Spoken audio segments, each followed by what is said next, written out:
In your 20s, stack your skills. Just stack skills. Don't pay attention to what you're getting paid because it's not very much and it's not going to matter in the scheme of things. It's hard to see compound interest. That applies in life to skills, relationships, networks, getting up, meeting people. There'll be a moment when you flip the switch and you say, now I'm going to monetize those skills. What's up, everyone? Welcome to another episode of Demo Day, the podcast for entrepreneurs and venture capitalists, where we demystify the culture of joining one of the top accelerators, incubators, or VC funds from around the world. On today's show, we'll be interviewing Jim Armstrong from Context Ventures. Without further ado, let's get into Demo Day.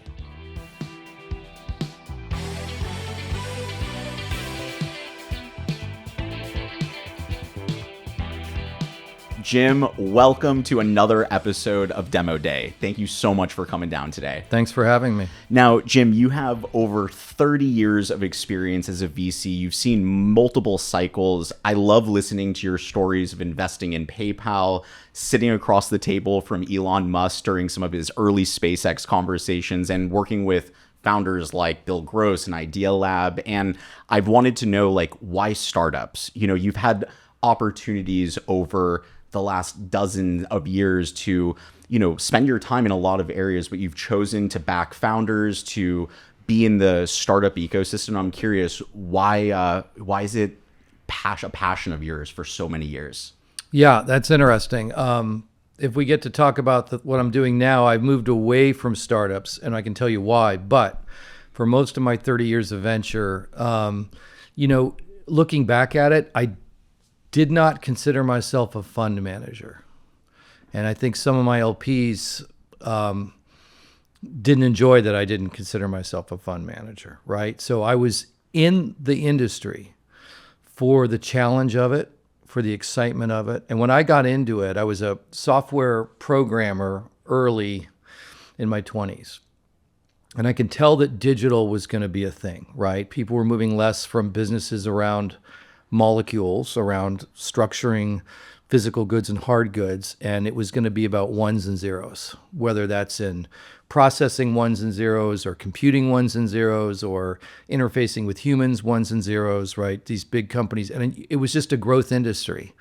And so I was really excited by what was about to happen. And then the human element, honestly, has always been, it's a big part of everything I do every day. And especially as you get older and you work in the industry, you become really aware of how you're building cohorts and networks and relationships you might not even realize, right? And it kind of becomes apparent later. We can talk more about that. So I felt I wanted to be on my mission to enable, right? I would never say I built the company. I know sometimes if an investor says that, it irks a lot of people, rightly so. But I would say I was a catalyst, right? But there was something special for most of my career about the reason this company got its start is because I showed up and believed in them and gave them capital. That was the thing, right? And sometimes my life as a VC would say, hey, you have to think about liquidity and DPI and returns and IRR, and you're a fund manager, right? You're right there next to Fidelity and Putnam and Janus. You're a fund manager. I used to rail against that, right? I've come to embrace that as its own challenge now. But for me, for most of my career, it was about that moment, right? That there was no company and now there's a company. And that was so cool to me. Now, I remember when I was 17, 20 some odd years ago, I was working at ABC television as an intern, and I saw the head of the sales department, and I went to him and I said, Spencer, I want to be just like you someday, TV, ads, radio. And he said, Sean, the future is not in TV. It's in digital, it's in web, it's in the future of how this is going to evolve. So I felt like I had this person in my life that was kind of pointing me in this direction. Was there someone, when you said that you kind of had this feeling or you knew that things were going digital, was it from your own lived experiences and kind of what you were seeing in college and day to day? Or was there someone that was influential in helping you kind of bridge the gap between an analog and what would become the future of web and digital? Great question. I've never thought of that one. There was no person. It was some I always worked a lot of jobs. I went to UCLA undergrad. I think we went back and looked, and I worked like 16 different jobs when I was there. I just changed jobs a lot. Manual labor jobs, information worker jobs. I just really loved it. And then even out of school, I started in public accounting, which was something I use every day, right, to get my CPA at Ernst & Whinney. You're basically the people that are making the markets trustworthy. You're the cops, right? You don't do accounting. You go in and check everyone's work, and you say these financial statements are legit. And it was hard work, and it was very vocational. You had to know what was going on. But in moving through things, I realized, and then I did some stuff on a corporate finance, one of my clients that was in the real estate business. And at that time, real estate was dropping in LA. It was the development of Cal Plaza, one of the biggest, downtown, tall towers and a hotel and all these things. And I just got a feel for what it's like to be in a declining industry or a declining sector. I think people in energy get this a lot. And I was like, nah. So it's interesting. I came up with, so like a lot of people in their mid to late 20s, they have a crisis, right? They say, okay, I have all this education experience. What am I going to sink my teeth into? What do I want to do? And for me, I will give a shout out to business school. And the world was different then. You couldn't learn things. You couldn't access knowledge like you can now. Totally. This is 94. And I got my MBA at the University of Texas. And I got it because I wasn't sure what else to do. And it was the greatest experience. Like I am the biggest spokesperson for that, right? It changed my life. I was going this way, went that way, because I walked out of there with a bunch of frameworks. So during business school, I kind of realized three things. And I guess I should retract my statement. I had some good professors who pushed me. And the three things that I came up with are, one, I want to be in a growth industry. Two, I want to work with smart people. I'm much better with smart people. I had managed some things. And when I say smart, I mean engaged on, like, not like, is it 5 o'clock yet? I have to get out of here. We all have those days, but I wanted to work around really smart people. And three, looking at my experience in finance and accounting, I knew where wealth was created. Very early on, I developed a framework that said, you're either working on the bottom of the income statement, the top of the income statement, or if you're special, you get to the balance sheet. And very few people get to the balance sheet. So my rule was, I'm not only about money. If I was, I would have run my career very differently. But when I work and do good work and create value, I need to get rewarded for it. And there's lots of great jobs that have other rewarding things, a school teacher, where you don't get rewarded for it, which is fine too, but that wasn't fine for me, right? So but those were the three things: growth industry, smart people, and if I do well in it, there has to be some financial reward. Now, I think that in today's world, especially with, X and, Twitter or whatever, like, it feels as though if you're not in tech, if you're not a founder, if you're not a VC, well, then what are you even doing? But in the late 90s, that wasn't the thing. Like, joining tech, joining VC, I would imagine was almost a stray, a different path than most were taking. What was that ecosystem like early on? That's a great question. That's it was, most people didn't know what it was. I had done some work on the software programming side where I had to install Tivoli, which was an early client server. It was a leading thing. It got bought by IBM for $1 billion. It was a leading infrastructure protocol. And it was in Austin. And when I got there, I said, oh. And then through that process of understanding Tivoli better, they were backed by a venture fund called Austin Ventures, which was a very great firm at its time, certainly the best firm in Texas, probably the best firm outside of Silicon Valley. And through that, I networked to get an internship there and a job. But it was strange. Like, a lot of my classmates were like, wow, banking took a lot of MBAs, consulting took a lot of MBAs. You're right. It was a very early ecosystem. Just for example, that fund was $100 million, and people were like, wow. Wow. Right. It was not a micro fund. That was a massive fund. Right. This is right for the .com. This is 95. So this is about 3-4 years for the .com. So, but it was odd. But again, what attracted me to it was I did a summer internship there, and it was multidiscipline. Right. So it wasn't, when you start to think about taking an operational role and building your career, you're like, okay, I'm going to be in marketing. I'm going to be in sales. I'm going to be in finance. I'm going to be in HR. And there are these they're these siloed functions. And this was this cross-functional. Monday, you're focused on this, and Tuesday, you're looking at this. It had great, of course, a big part of this is to look at markets, right, and try to figure out where they're going. I mean, I've always loved that sort of challenge. People, that's been the hardest thing to figure out over the 30 years is how the people interact with the markets. And then, of course, the investing part was fun, and the term sheets. I kind of came to love that later, the legalese of it all, and the nature of the securities. But that was really attractive. And I remember I had an offer from one of the big consulting firms at I forget, it was like 110,000, which was crazy amounts Back of then, money. oh my gosh, yeah. And Austin Ventures offered me 50 to stay. And I went in and I said, look, I got this other offer from this big name consulting firm. And they're like, man, it was really great getting to know you. And I'm like, I'll take the 50,000. I did. And it paid off immediately, just with the learning curve is so vertical. So yes, you're right. It was an odd thing at the time. It wasn't talked about like it was today. And I shouldn't say it wasn't. It wasn't in Austin, Texas, maybe in Silicon Valley.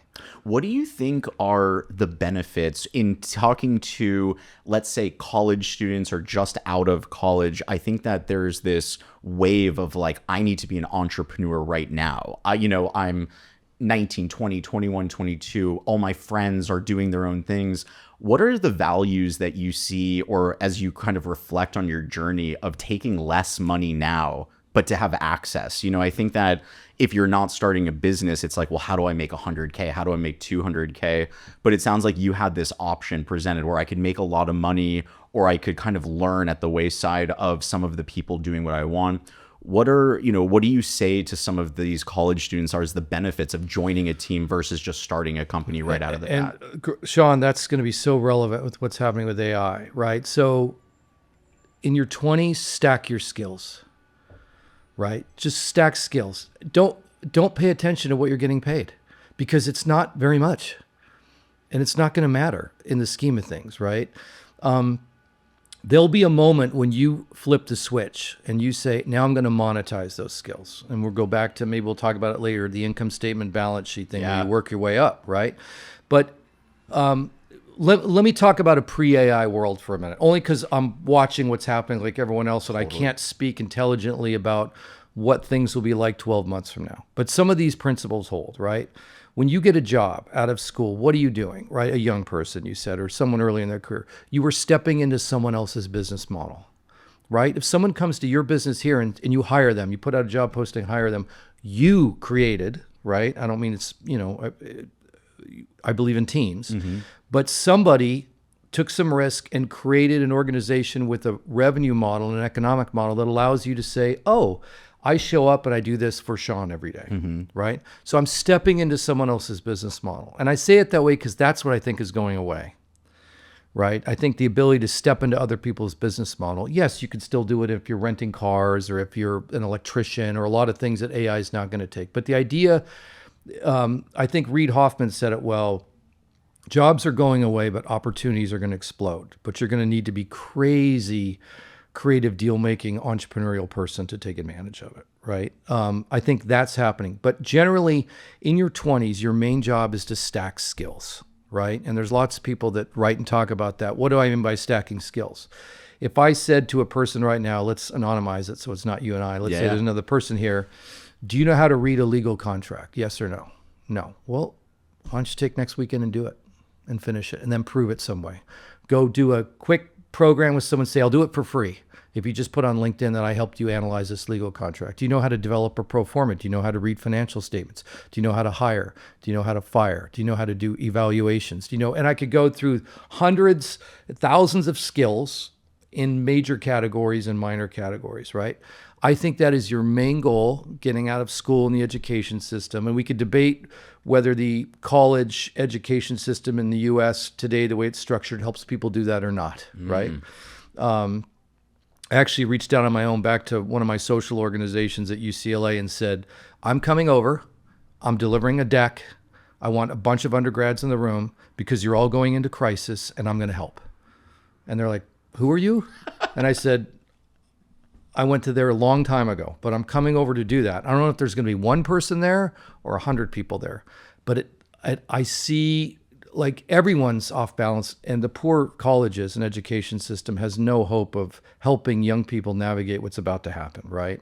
Like I see a lot of destruction. I know there's going to be creation. I can't see it yet. You can't see it. We only see the destruction. Maybe you see the creation. So stack skills in your 20s, and that's your main goal.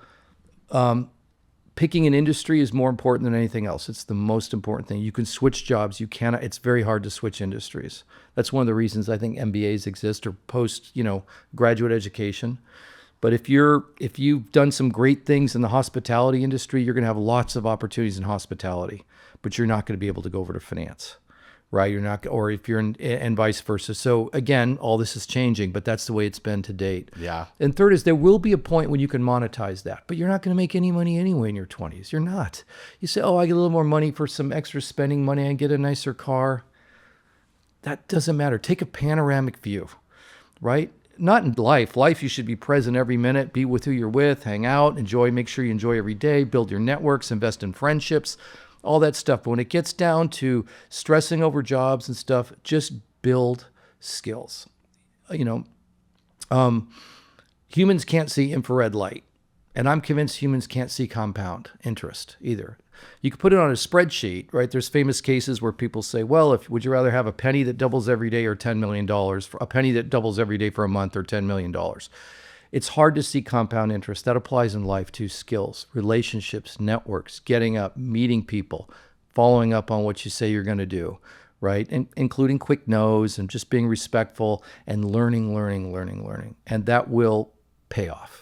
I'm excited, later in this podcast, we'll talk more about AI and its impact, but it's just interesting to hear you talking about skills. And at the same time, with something like Anthropic or Claude, they're literally building skill files, right? And when I started working with OpenClaw, I had to put in a soul into it. And it was a very interesting dynamic of this idea of like, wow, these computers, you're sort of telling them like who they are. You're stacking these skills that normally would take you months, years, decades to start to develop.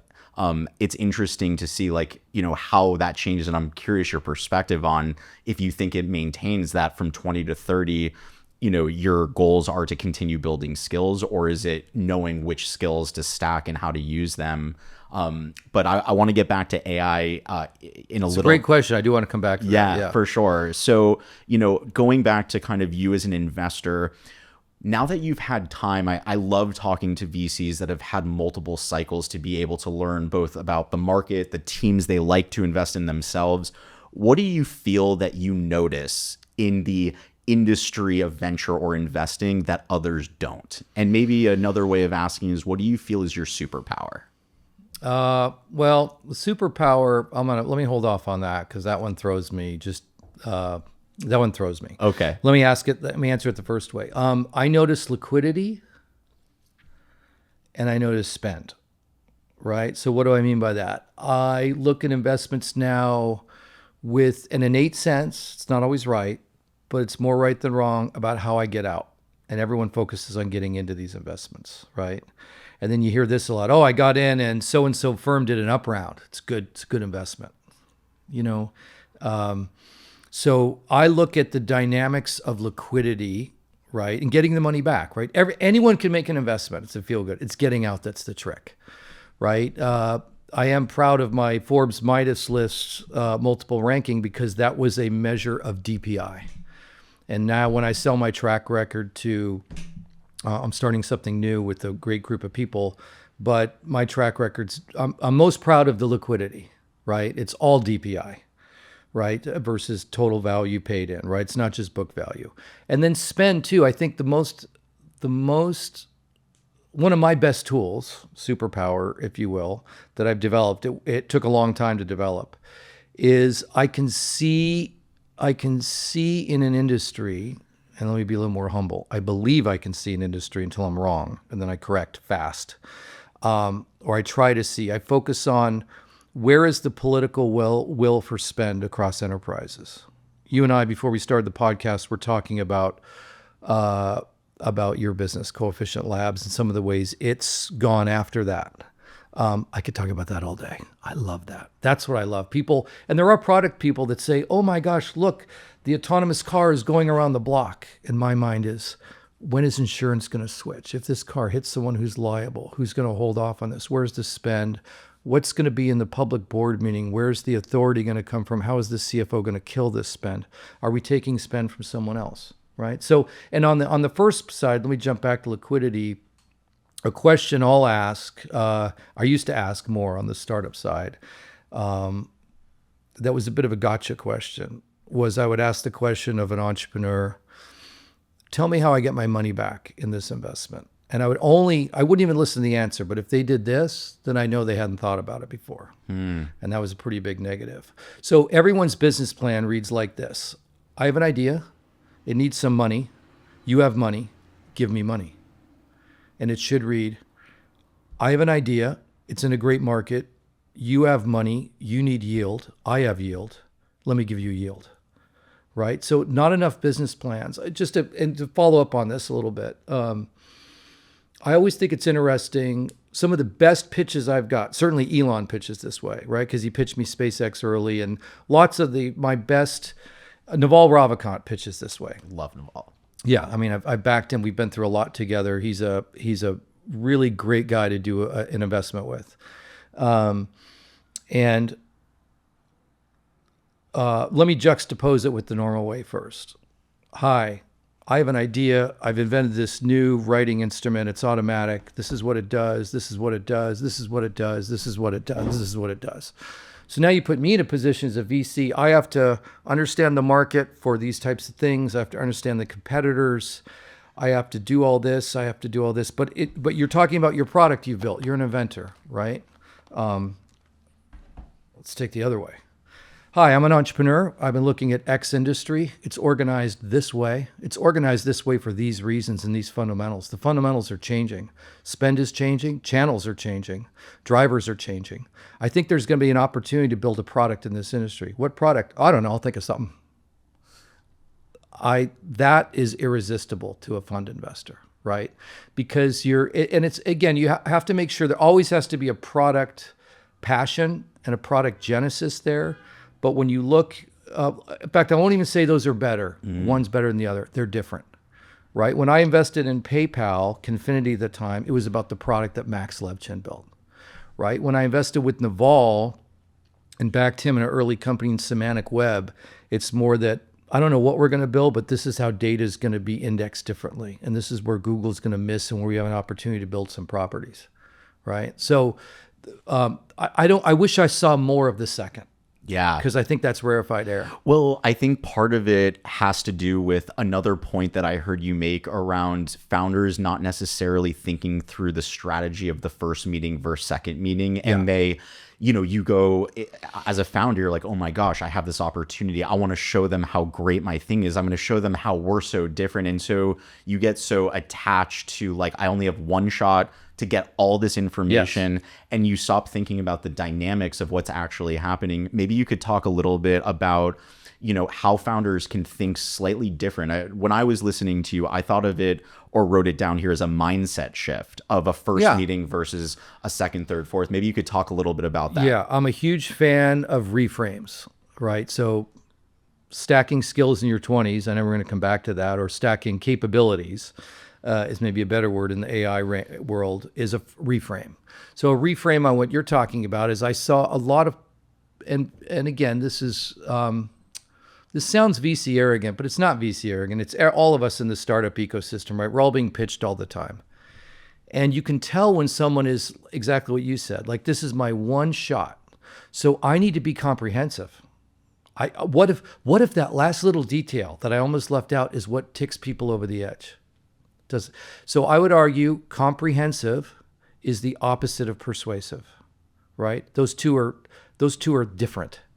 And there is a time to make sure people say, hey, have you thought about this? Have you thought about this? Have you thought about this? But it's not the first meeting. All humans, not VCs, entrepreneurs, in your first meeting, your triage. Hey, my cousin has a business. Can you hear it real quick? You're an entrepreneur.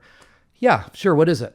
Oh, I'm trying to mine moon rocks for lithium. It's not for me, but let me see how I can help you, right? We're triaging. We're triaging on our day. Do you want to go to this concert? Who's playing? I'm out on that one. And it's just the way humans work, is you do not have their mind share. And you have to have mind share. So they're only focused in the first meeting. So let's talk about VCs specifically. But the person you're trying to engage and get involved in your mission is only in the mode where they're triaging. So they have two choices. No, thank you. It was nice talking to you. Hopefully they're polite and add value and all the good things some of your other podcasters have said. Or, yes, now I will engage. But they're not engaged then. There's another, so that's key. And again, that's an experienced fundraiser knows that, and a good fundraiser, right? So, hey, we only got 20 minutes. I only need 3, right? I'm doing this. The industry is organized this way. And if it's something you're interested in, let's have another meeting. If you're not, I don't want to waste your time, but it's really nice meeting you. Let's still be in each other's network and help each other. Very respectful, very persuasive, I think, right? There's another benefit that comes along too, which is usually you'll meet somebody, whether it's at a venture fund, let's say a partner, let's say it's a support person, right? Associate. And they, in the second meeting, are now going to assemble some more people for that meeting. Remember, everybody is political in their organization too, right? They're looking every day, am I going to get fired? Am I going to get promoted? So when you can kind of see that, you see what's happening, then you'll show up in the second meeting. And let's say, for this example, there was a partner that took the first meeting and now they have some more people in the second meeting. You'll see them become inadvertently a sponsor in that second meeting. That could never happen the first meeting. No, Sean, tell him. No, wait, hold on. Sean, tell him what you told me before about that other thing, that super persuasive thing. Tell him that. Like, what are you, am I paying you? You'll see that happen, right? It's just the way humans are organized is that, so the right question to ask is, what's the mindset of this person right now? Are they in triage mode? Or are they really ready to engage? Because I think Brian Garrett talked about this on his podcast. You can only engage in so much stuff. Like he talked a lot about, you have to catch me at the right time, which is a terrible way to think about it. But, VCs are a commodity and they should be treated as a commodity, right? There shouldn't be the one firm you want or things like that, in my opinion.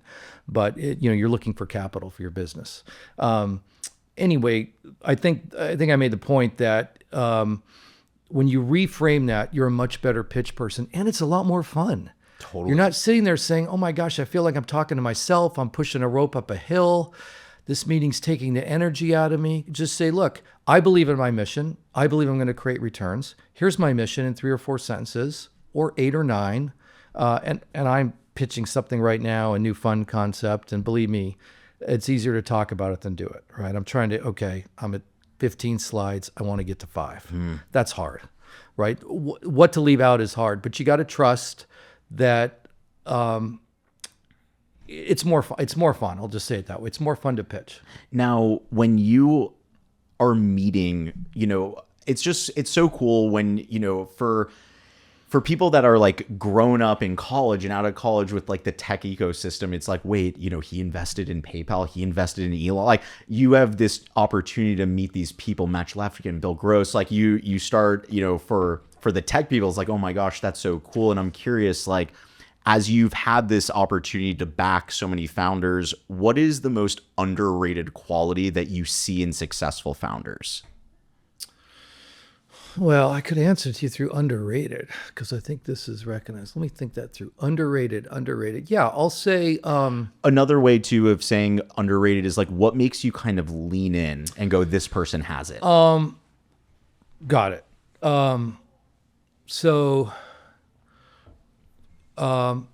First and foremost, I ask, is this a person I would work for? Right? Or maybe a broader way to say, is this a person who's drawing me into their orbit? Because if I invest with them, they're going to be pitching, what does a CEO do? You pitch customers, you pitch talent, you pitch channel, you pitch capital. You pitch customers, you pitch talent, you pitch channel, you pitch capital. And it never stops, right? It's true. It's true, right? So you're always trying to say, you start with nothing. You make a company up out of nothing. It's got nothing but shares. And you have to be a modern day Tom Sawyer and say, I've got to use these shares to trade them for money. I got to use these shares. I got to get other people working for me and with me on my mission. And so the most important thing is you want to back a good fundraiser, right? And that doesn't mean they're slick, right? We all know people who are exceptionally gifted at communications. And sometimes the reaction is a little bit like, whoa, I need to be careful here, right? So I was going to say authenticity, but I would say, do I believe when they leave the meeting with me and they go to the next meeting with the customer, with the channel, with the talent, with other capital, are those people also saying, hold everything, I need to spend more time with this person, right? Get back to my industry comments. Someone who understands their industry has always been my thing. I understand my industry, why it's organized this way, why it's changing, why it's now ready to accept a startup. Because that's the biggest thing. You have a good idea, but the money politically won't invest in startups, right? Or organizationally, politically, right? It can't deal with the risk, things like that. So I'd say that's the number one that's overrated is, and Brian Lee talked about this on his podcast, right? All you have to value is the team. But specifically on the team, it's the ability to generate belief and interest. And that comes from sincerity. Obviously, if someone's younger out there practicing your pitch, don't practice your pitch. Do not practice your pitch. Understand it, believe it, and share your truth. Those are the best ones, right? This is what I believe. This is my mission. I'm inviting you into it as a capital provider. I'm inviting you into it as a customer, as talent, right? So I think that is the number one thing I look for, right? Obviously, after that, I have to believe in the market. I have to believe what's being said. But if it doesn't start with that, I'm not even going to engage past that first meeting or in the second meeting. Now, saying no is a part of the job, right? And I'm Huge sure part. it's a tough part, especially when you can see the passion bleeding through them and you know how much they care, but Yeah. it just might not be for you for whatever reason. When a founder receives a no from a VC, what should their immediate next step be? How should founders act when they receive a no from a venture capitalist? Thank you. Do you have any feedback? You're just part of my funnel. If I have a 1% hit rate and I want 10 investors, I got to take 1,000 meetings.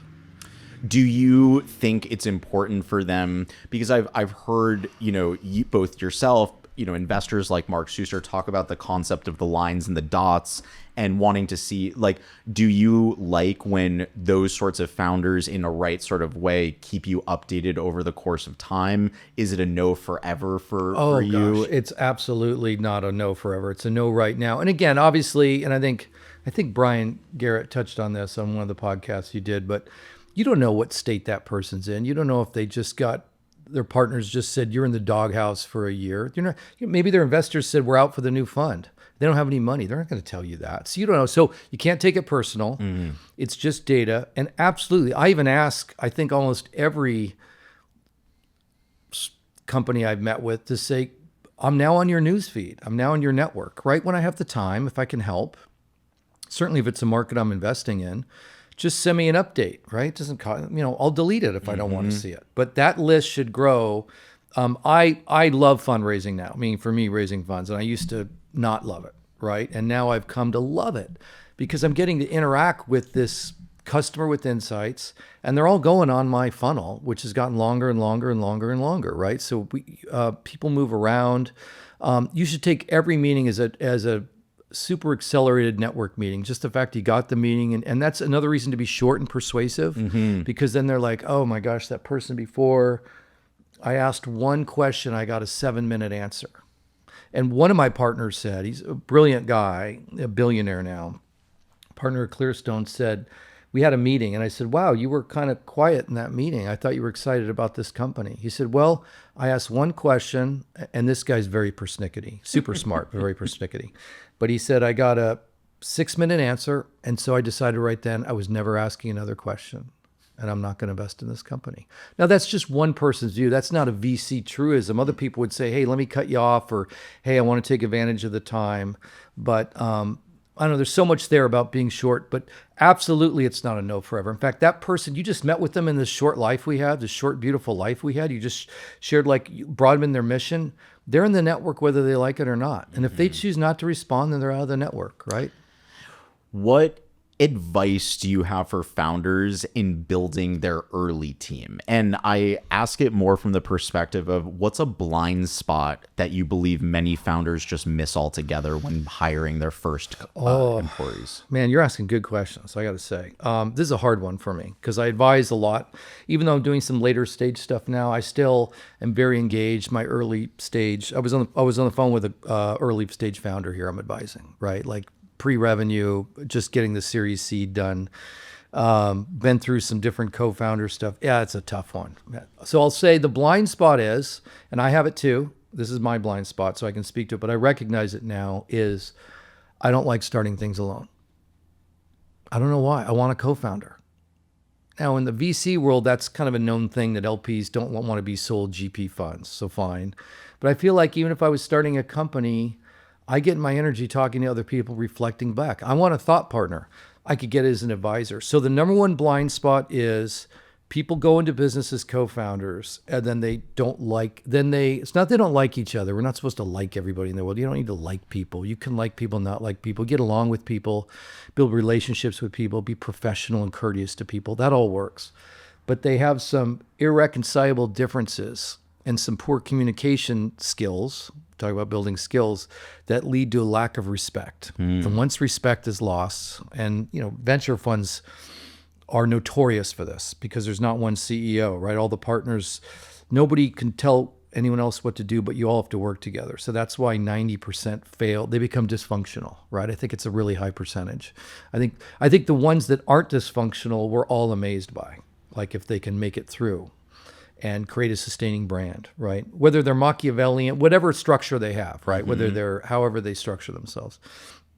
But I think the mistake most co-founders or most founders get is they dive in with co-founders really early, right? And I do that too, right? And I do it much smarter now. Now I've worked a lot with my current set of people, or my current key co-founder. I've worked, like we spent a couple years working together on some things. So you de-risked it a little bit. I think I did. I think I did. And he thinks he did, because we both went through some rough stuff in partnerships. We're like, wow, this is a hard enough business without having to have this involved. Totally. Right? And that happens a lot. So I'd say if I pick one thing, that's it. And also I'll give you a second one that I know Jeffrey Chernick talks about a little bit, which is they think they need money to get started. So oftentimes I'll ask a founder, well, what do you need money for? Well, I need money so I can go and get some things together and go get this deal with Samsung, say. There's something in my mind I'm thinking about. Well, why don't you go get the Samsung partnership and then get the money? So the concept of pro forma, a financial concept from there, but is a really powerful concept. Well, I'm not going to give you the money. What if I brought Samsung to the table? Well, okay. And these companies will talk to you that way. So I think the other thing is founders, the most creative founders I've worked with, and I think some of the most famous ones or most successful ones, don't think serially. First I get this, then I get this, then I get this. And when I come across that and thinking, I'm usually pretty disappointed we're thinking that way. So that's how I'd answer that question. Now, when it comes to advice for founders in raising money, one of the videos, it was a long time ago. This was probably 13 years ago. I was digging deep into the videos to see, what you were up to. And you said one of the most important questions a founder can ask a VC is, what can the VC do for them? And you said that VCs are selling as much as they're buying.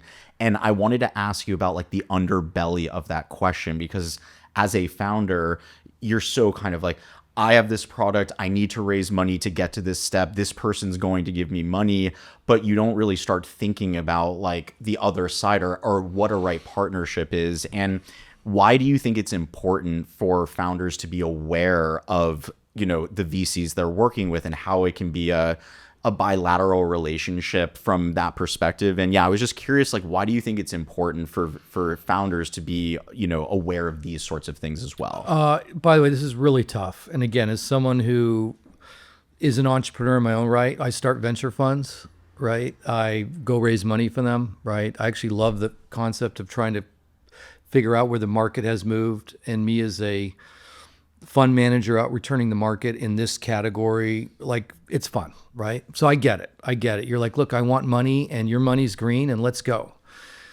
I've done that on the venture side as well, and it just doesn't end well. And there are lots of stories where it does end well, right? There are lots of stories about this venture fund or that venture fund that started with some capital that was this, but that's also different than letting them into your governance structure. So, forgive me for the person who says, look, I just need my $3 million lead and I don't have 5 or 6 options to choose from.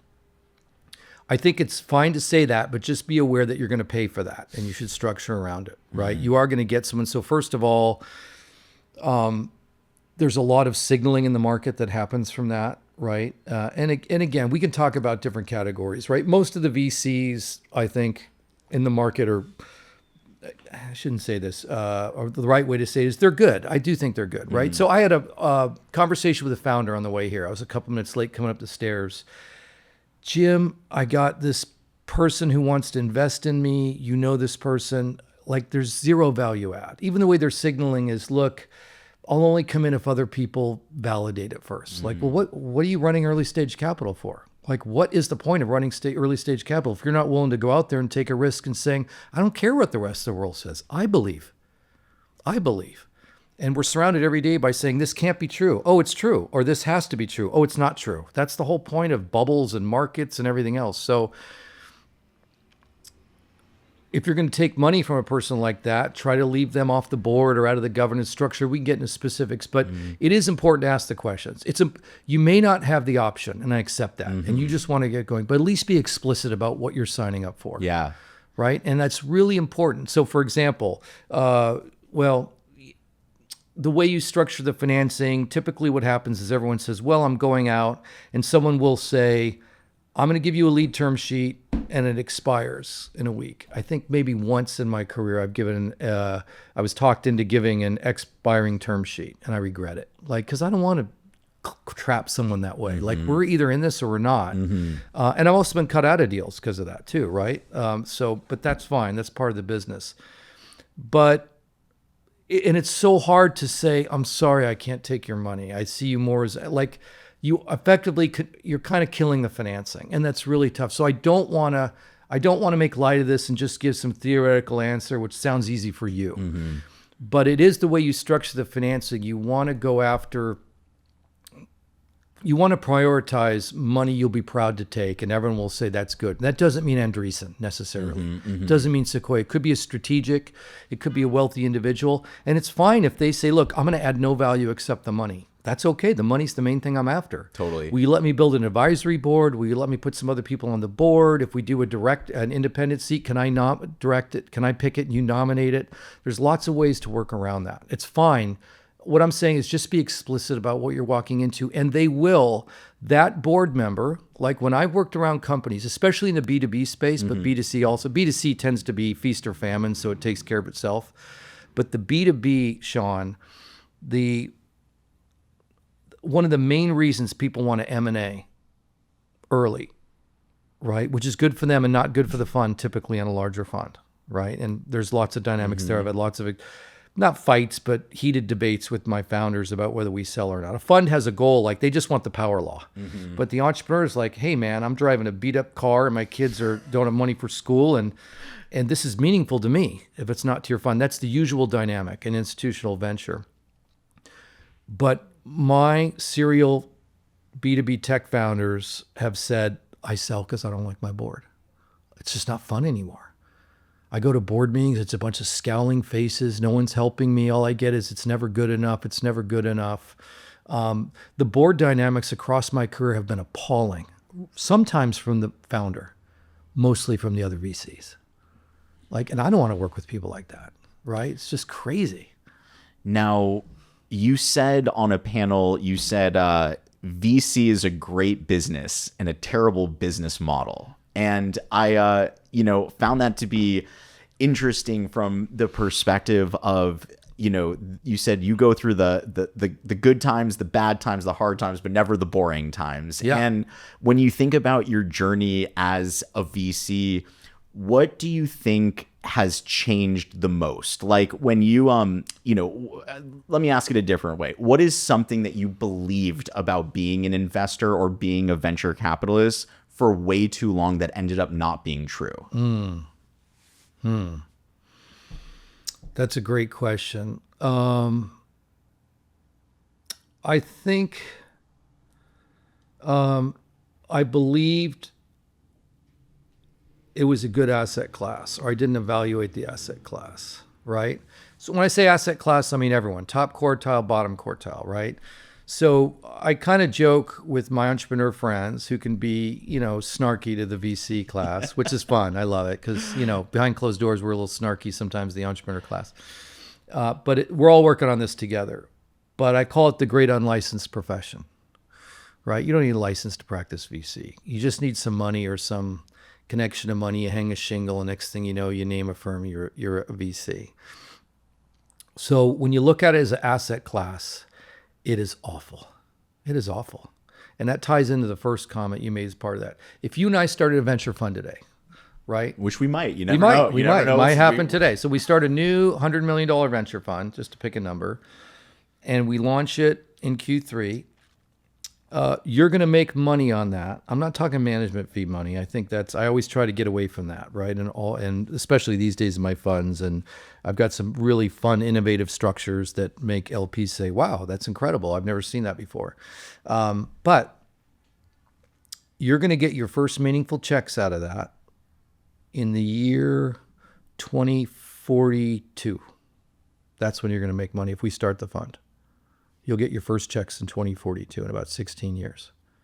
Because we're going to have fund one, which will be early stage, let's say. This is all early stage, I'm assuming.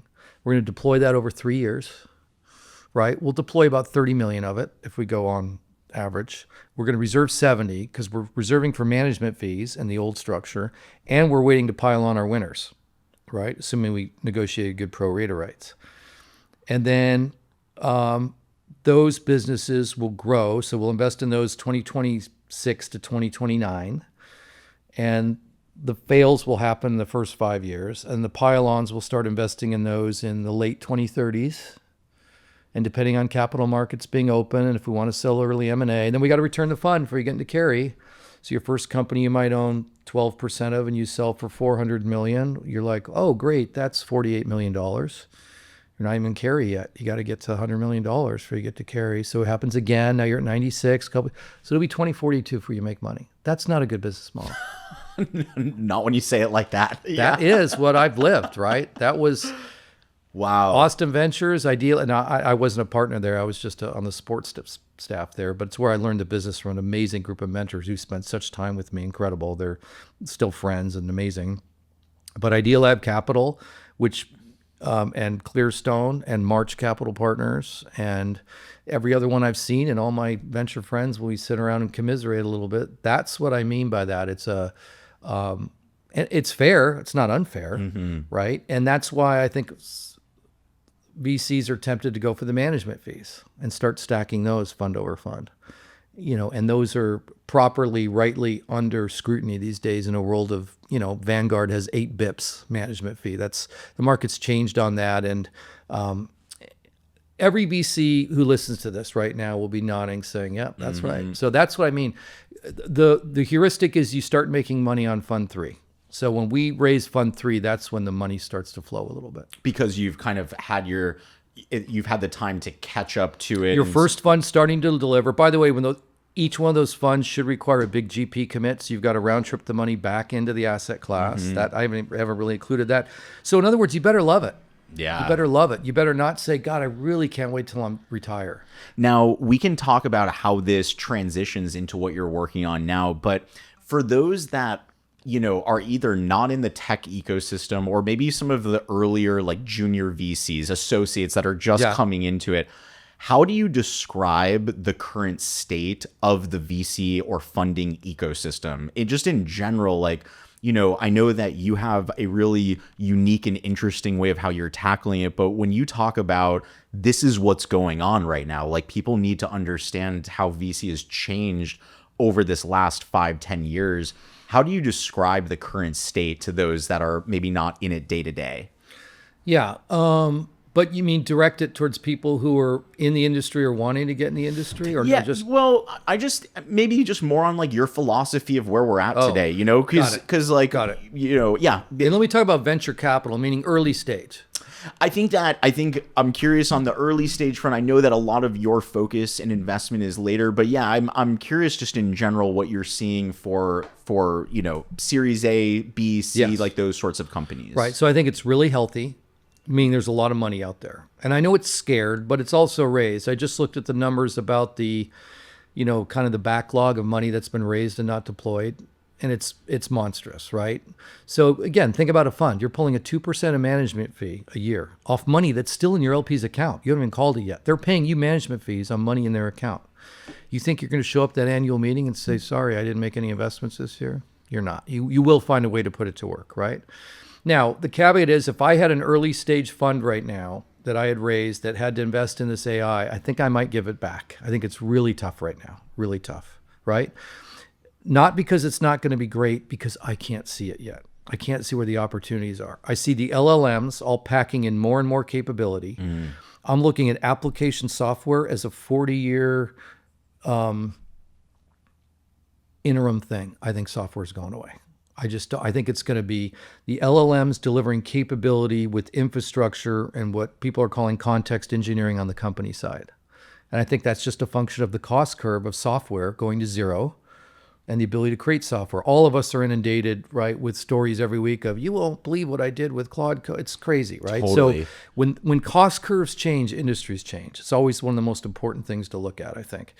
And so that to me means tech talent's going to live, that there's going to be less third-party delivered tech, less Salesforce.com, less Workday, maybe not those companies specifically. They're in great positions.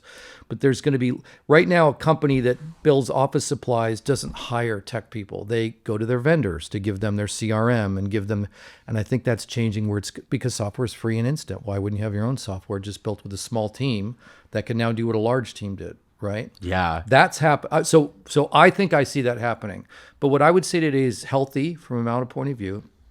It's unhealthy in the sense that people have to put money to work, but people are not sure what to invest in. When I talk to my friends who are still running larger early stage venture funds in the Valley or elsewhere, they're doing a couple things. They're saying, Jim, just to you, I'll say, I don't know what to invest in. So I'm just looking for great founders who are smart, engaged, always on, and can pivot fast. They're also the bell cow, right? That's key. The bell cow is the cow with the bell that all the other cows follow. Back to our thing about the thing you look for founders is, do they draw people in, right? You don't want a brilliant person who screams at everybody, because you'll never get a team. So you want someone who can draw people in and compensate them and excite them about the journey. And I don't know what's going to work. I'm just kind of spraying and praying, and we're going to watch. Totally. Right? Yeah. Now, there is something developing where the more software there is, the more infrastructure you need. So there's more and more people saying, we're in the inning one of the of infrastructure investing, right? You have to define what those are versus applications, like the winners and losers of the AI. So, but I think it's really healthy that people are willing to give things a shot. I think at the end of the day, here's why I'd be excited about early stage, even though as a fund manager, I now have rejected early stage. I've rejected it. Can you talk more? I'm Yeah. like what? And that was my whole career, and I've loved it. It was so much fun, but I don't want to go back, right? I loved high school. I don't want to go back, right? I loved it. It was so fun. The journeys I went on with all these great entrepreneurs we talked about, I would trade it for anything. I don't want to do it again, because I want to give my investors liquidity within 60 months and great returns, right? And if I can't find a way to do that, I think I have, but that's my bias. If I can't find a way to do that and prove it to myself, then I'm not raising money. I invest my own money in early stage still a lot. I still love the challenge and fun there, but it's not an asset class I'm proud of, right? And you look at the numbers, right? It's the top decile firms. They carry the whole asset class. The rest of the asset class stinks. And I do look at a lot of funds. I will not mention names, but I'm like, you are dead man walking. And I was that person, but I wasn't in it for that. I wasn't in it for that. I did my best. And I luckily, amazingly, I don't know how, I have great returns, but I shouldn't have, right? If you're a venture fund that's not branded, you're kind of have so many negative filters in front of you. It's amazing, right? And the reason that you go early is because nobody who has momentum will take your money, right? So it's like a self-serving filter, like, oh, we go early stage. That's because you have to. You would love not to. What amazes me is that the Sequoias and the other great firms in the Bay Area still go early. They could just sit back and signal and just say, we wait for stuff that's proven and de-risked, but they want our money because we're Sequoia. Do you think it stays like that? Like at least for Andreessen in particular, you know, you have like speed run and you like they keep pushing it down to college and down, you know, early. Do you think that it will continue to? Great question. Another great, I don't know. I mean, they just raised 14 billion. No. Like, so I guess both. I do think part of the ethos of the Valley, and the Valley is still special, right? There's a reason it's the headquarters of all the AI. It's still special. Oh, reminds me of a great answer to a question you asked. I'm going to come back to that in 1 second. But basically, that place trades on the power of who believes in ideas first. And a lot of cultures don't. They trade on, I was involved with so-and-so, right? Well, didn't you just stick money in there 5 minutes for the IPO and didn't have it? Shh, I was involved with so-and-so. And this kind of this fake, like pumping up. And there it's like, no, I took a chance. So that's really, you know, very neat and unique. If I was a young VC and wanting to get into VC or understand tech, no offense to where we are in beautiful Santa Monica right now. It is beautiful for those not watching. Go to the Bay Area. Really? That was the biggest mistake. I won't say mistake because I talked about it. After I did PayPal, I went to my wife and I said, look, this thing is hot. I'm now this Forbes minus list, blah, blah, blah. Everyone's like saying, you know, we can raise a fund like that. It's an incredible network in diaspora. It's quite famous, right? Teal and I had a little, you know, tension, but I loved working with Elon and other members. And Teal's a really good guy and smart guy, right? But let's move to the Bay Area. And we talked and we said, no, that's not what, this isn't about money, right? We love Southern California where we live and our community and our friends and our schools and our kids. So it was a conscious choice. But if I was younger and I really was passionate about this, I just think, and the Valley has its blind spots for sure, right? For sure. You do need to get out. But I do think you asked about the state of VC. It's super healthy. I think right now there's a lot of activity. What's unknown to me is where the value is going to be created, right? That's what I can't see. It feels like the LLMs are absorbing more and more, like the Death Star. They're just pulling everything in, or like a black hole. And I see a lot that's going to be, and again, just because of the cost curves and the barriers are gone. If you had a software company 5-6 years ago, let's say, was in the portfolio selling and it was worth 20 times revenue, let's say.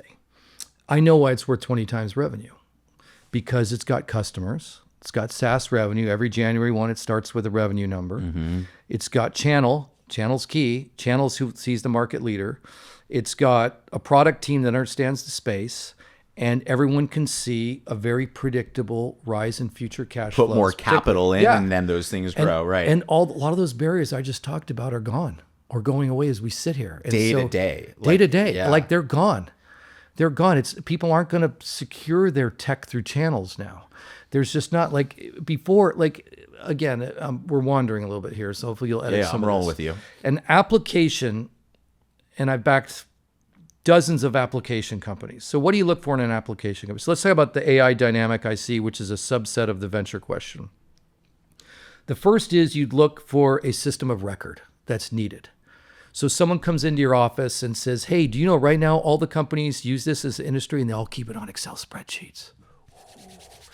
We got a need for SaaS. Okay, who are you guys and gals, the team? Oh, we came out of this industry. We understand how people use this data. So we got a system of record, and now you understand the system of workflows. This is getting good. Boy, I like this team. Do you think you can create a system of engagement where people, I look at the DAU, MAU engagement, and people are just living on our platform, like 8 years ago was the platform or the platform. I'm in. Let's go. As long as all the other stuff checks out with the entrepreneur, the team, they don't have to be perfect, but they have to be reasonable and authentic and listen and not listen. Sometimes I don't want people to say, what do you think? I'll do what you think. Bad idea, right? Great. Let's go. that feels blown up to me now, right? Because as we all see, and an application was like a D-Day invasion is kind of the example I use. It's like 6 quarters, like to build an application, then to roll it out to an enterprise. And these automation of workflows using LLMs and agents are like SEAL Team 6. They just go in and it's a lot of little tiny things. Instead of system of record out, it's task in, right? And even the way the buying decisions are made, the way you would sell an application before is they were rolled out along org lines, right? Started with here's the ERP, and then the finance, and then the ERP, and then here's ServiceNow for the tech side, and here's the HR, because that's how companies get budget initiative. All that's changing too. Are people, and then you got another dynamic, which is, are we selling seats? Are we selling tokens? Oh my gosh. Yeah. So there's so much here. And again, I can ask the questions and everyone else right now is saying, Jim, we know all this. What's the answer? I don't know. But I'm just watching every day and listening to people I respect and trying to understand where this is going. But until you could figure that out, I don't know how you put early stage money to work without just saying, let's try to work it out. Right. So it's really, this is so fun, and I'm so glad to be engaged right now. I wouldn't miss this for anything. This is just a blast. I know there's going to be disruption in some things, but I'm starting to believe this is going to be a net, a massive gain in our society. And I know everything's going to change. I just can't see which, what, how, when yet. So I think it's tough to do early stage right now. I'm curious, and this may not be the best question, but just may as well throw it out there. Of the key foundational models, whether it's OpenAI or Google or Anthropic, who do you think is in the best position to win over these next 3, 5, 10 years? Do you see a winner take all where it's going to be one? Do you see it's going to still just be the same 5 to 7? Or do you think it distributes out to hundreds or thousands of them over time? Do you have a perspective on who's the winner of these, if at all? Barely. So it's not an informed one, but I obviously have a point of view I've been developing. The people in the Valley, so I'll give you what's not my answer. The people in the Valley say OpenAI just because it's such a machine, because it's absorbing all these industry partners. I think it's going to be Anthropic because of Claude. I just think the coding is the key to all this. Like I keep talking about the software curve. So that's what I would bet. And I don't think I've done anything but gone chalk there, right? I don't think so. When I look at, I do think I am a cybersecurity investor. I've always invested, and I still do early stage stuff there on my own. And I do think this Gartner, I like Gartner. Some people don't. I think they're a good research group that tries to, get a little bit ahead of the puck. Is talking about AMP, Agent Management Platform. But I see right away, even the companies we're working with, some later stage, where we have a group of about 10 implementation consultants, helping kind of embedded CTO model, helping some companies add all this just to get our hands dirty more than anything else. In no time at all, they have 20, 30, 50 agents that have credentials, usernames, passwords, logins, right? And they're developed so fast within a week or 24, 48 hours and deployed with documentation. But where do you find it all? How do you manage that? So I think there's going to be some pretty big enterprise spend with Microsoft and Google, and I think Salesforce can find a way right on the other side of things. But I do see more getting packed in the LLMs, but the enterprise is going to need some side of infrastructure side to manage all this. I just can't see it yet.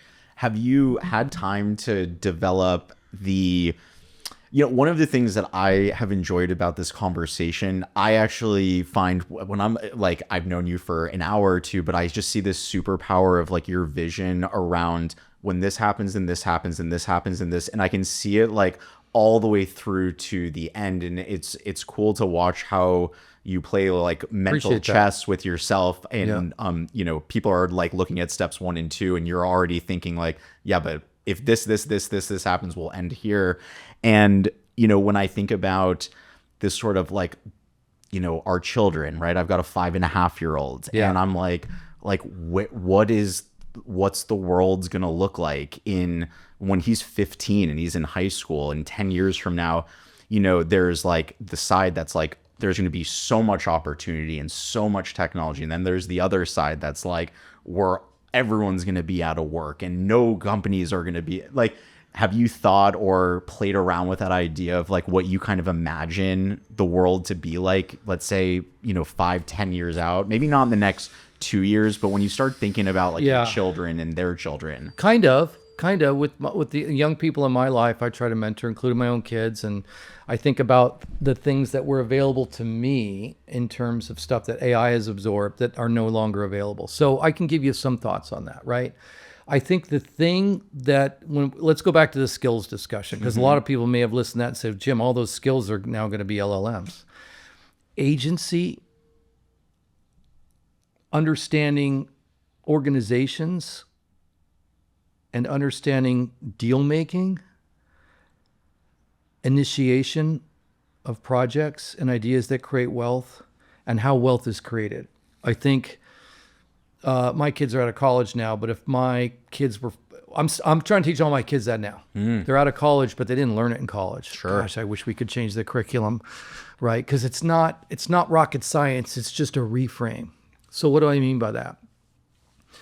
Capability is getting commoditized of things we considered vocational skills before. How to do a pro forma spreadsheet, right? How to review a legal contract, some things I mentioned earlier.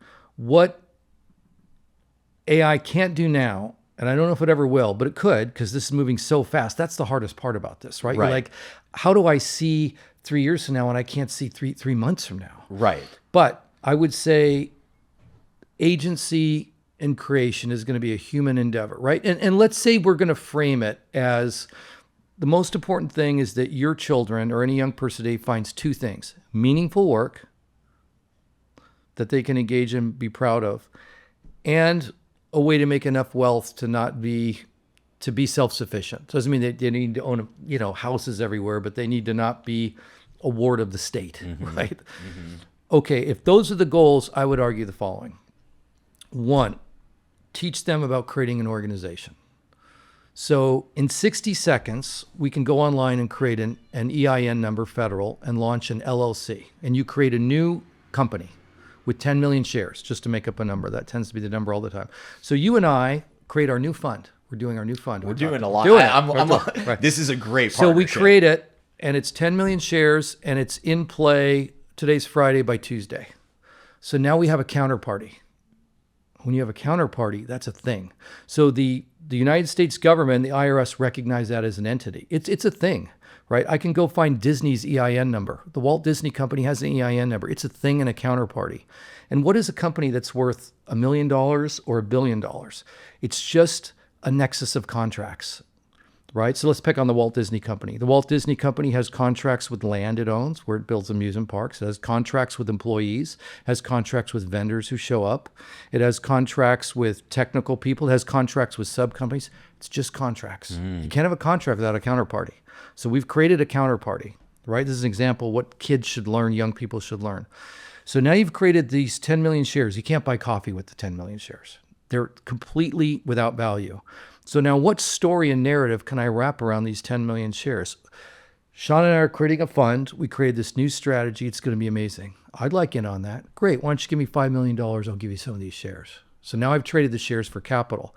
Then I go I'll sign on to here's an employment agreement. Here's some options, or here's some RSUs, some shares. And now the thing has value. That is how every company in our world has come from. These companies, to sound a little bit like a corporate fan, but I am a corporate fan. They take care of us. If you get a job with a Fortune 400, it's like the bennies are amazing. The healthcare, these are good jobs. They're changing a lot, but that ability to see an opportunity and immediately create an entity, deal making, agency, crafting, storytelling, believing, attracting. That is what I want young people to learn, because it's not hard. It's just unknown. And the serial entrepreneurs, like I'm guessing you have a few, you might have an LLC, a family office. A lot of the young people here in the Venice community, I ask them, I said, well, you should create an LLC. Jim, I got 3 of them, right? So, but now we need to attract to that and do that. I don't think AI does that. I think that's the human endeavor. So I'll call that agency, not to be confused with agentic. But that kind of belief, deal making, everyone just might be their own company. Does agency, because I was talking to Mike Sue, a buddy, and he was using the word around authorship. Is that what, Yeah. like the agency? I like or, that. Uh-huh, I like okay. authorship long as it's not all just about writing content down. But if it's about like I'm going to author what I want to do, but it's also saying, and I'm not saying everyone needs to start their own company. You might join another company, right? But if I can use that to layer onto this thing I mentioned twice about how wealth is created, I mentioned it. So because I was trained this way, like as a CPA with Ernst and Winnie out of school, I still think about every organization I look at. When I walked in here today, I thought, what is your income statement, your balance sheet look like? Try to take a guess, right? So most companies have revenue and they report to the street on revenue. Or private companies, what was your revenue? Are you growing revenue? Is revenue going great? Anthropic's doing 14 billion in revenue. They're doing revenue. That's the headline. Below that on the income statement are all the expense line items, everything down to janitorial services, to I use this for my FedEx, I use this for my internet connectivity. Those are good places to stack skills, but companies don't overpay.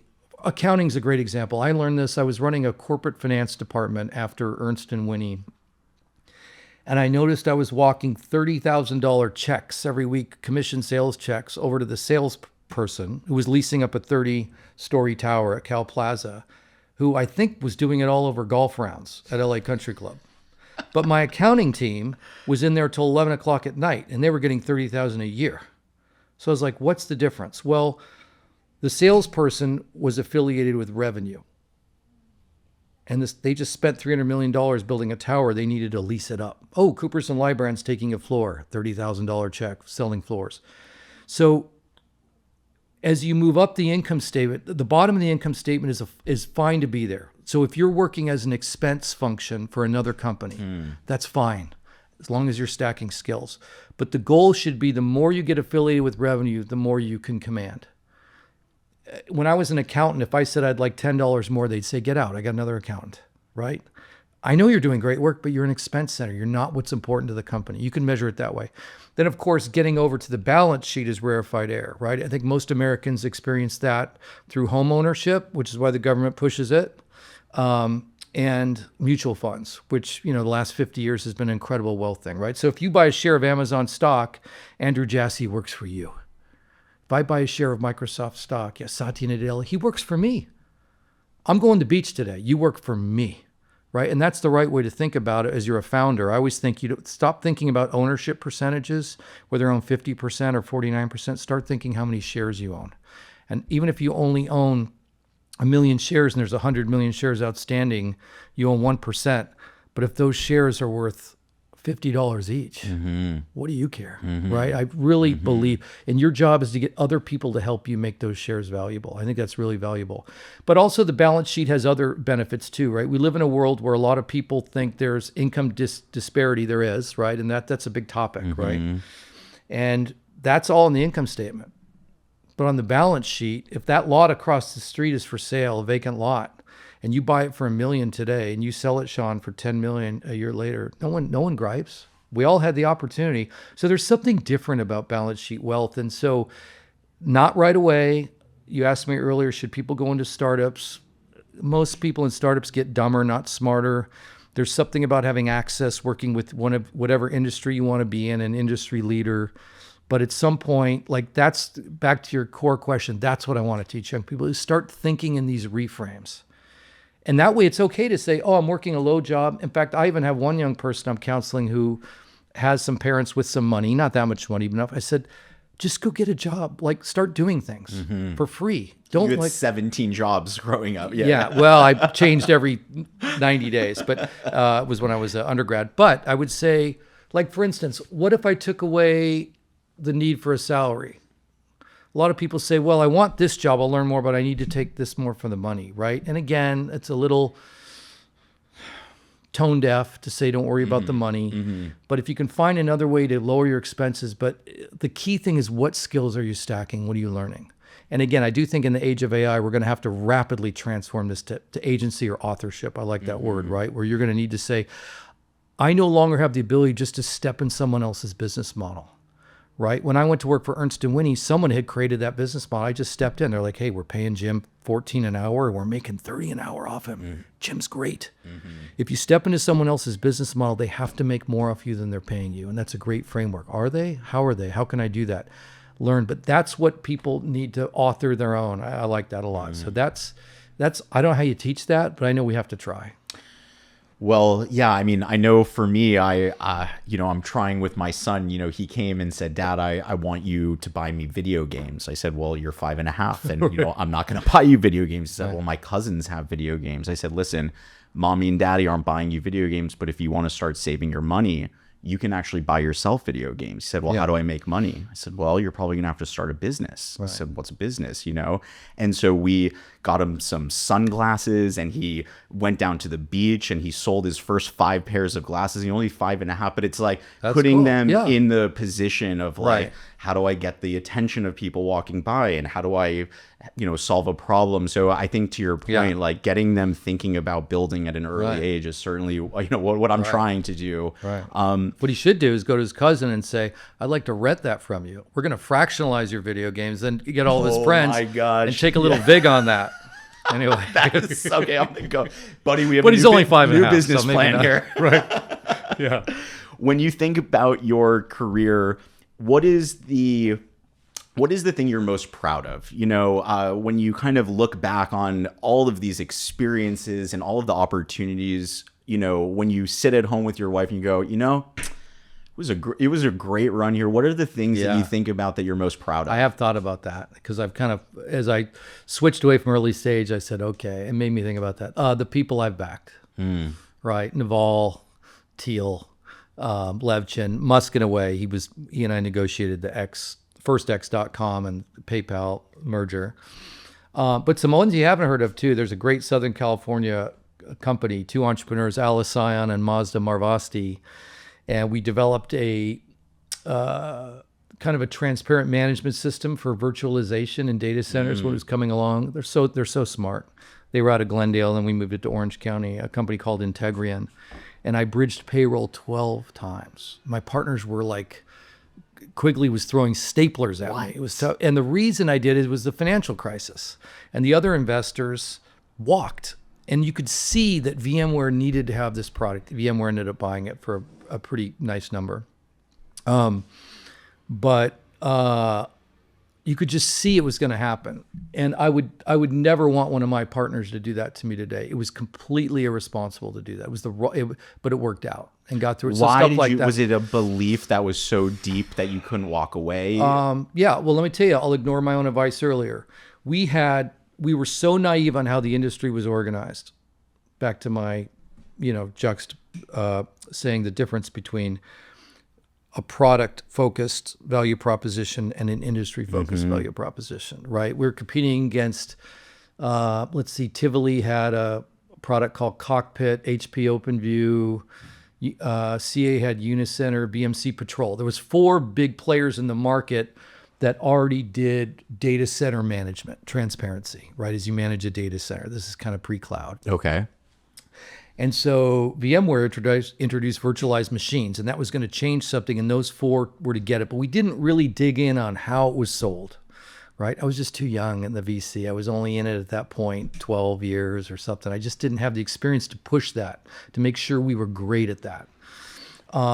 But I could see, I was talking to people in the NOCs, the network operating centers. Again, this sounds old because it's pre-cloud.